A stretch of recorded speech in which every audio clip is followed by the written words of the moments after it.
Olá, alunos! Tudo bem? Nessa videoaula, falaremos sobre o capítulo 11. Filosofia, religião e tolerância. O conceito de tolerância se difundiu entre os séculos XVI e XVII, em um contexto onde os conflitos religiosos se acentuaram com a fragmentação do cristianismo devido à Reforma Protestante. É bom lembrar que a Antiguidade Clássica desconhecia a ideia de tolerância, pois todos os cultos e deuses eram admitidos, tanto em Roma quanto na Grécia. Isso não significa, no entanto, pensar que a religião era algo sem importância na sociedade. Entre os gregos, a prática do ateísmo, por exemplo, levava à pena de morte. Em Roma, os cristãos que se recusavam a prestar cultos aos deuses romanos eram perseguidos e condenados à morte, dando início àquilo que os cristãos chamam de martírio. Na tradição bíblica, o Antigo Testamento condena a idolatria. O cristianismo, enquanto religião oficial do Império no século IV, não permitia a existência de quaisquer outros credos.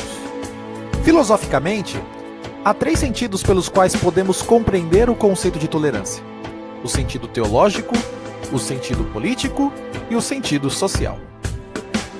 Sentido teológico.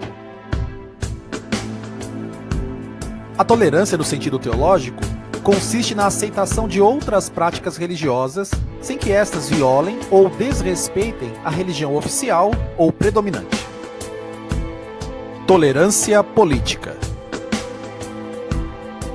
A tolerância no sentido político consiste no respeito às diversas correntes ideológicas em um país, desde que respeite e defenda as leis presentes em sua Constituição.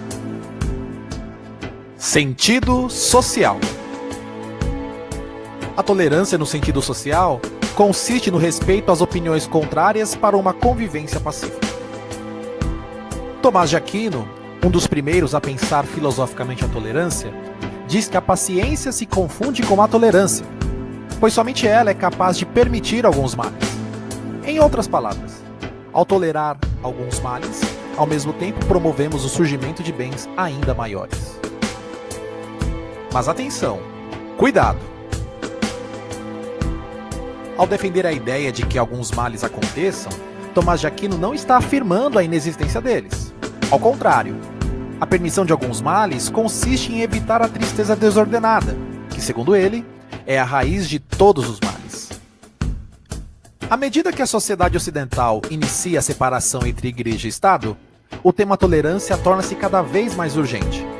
Nesse contexto, onde a fé é uma imposição da lei, o filósofo John Locke escreve em 1689 a Carta acerca da Tolerância.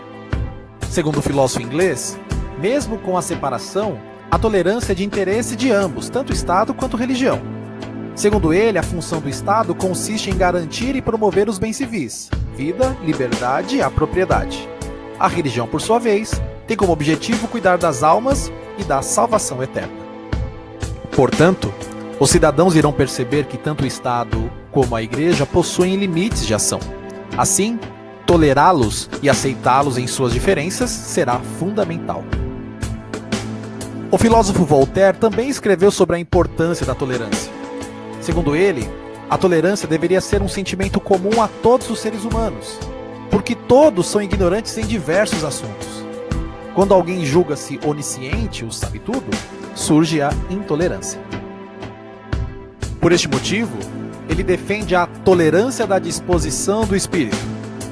Ela consiste em permitir que cada um possa exprimir suas opiniões, mesmo sabendo que algumas delas possam ser desagradáveis. O filósofo francês Edmond Gobloux irá afirmar que a tolerância consiste em colocar suas opiniões sem a necessidade de impô-las a quem quer que seja. Já o filósofo utilitarista inglês John Stuart Mill, ser tolerante é permitir que o outro tenha a liberdade de ir e vir, sem qualquer tipo de constrangimento. Dúvidas? Anote em seu caderno ou deixe aqui nos comentários. Até o próximo vídeo.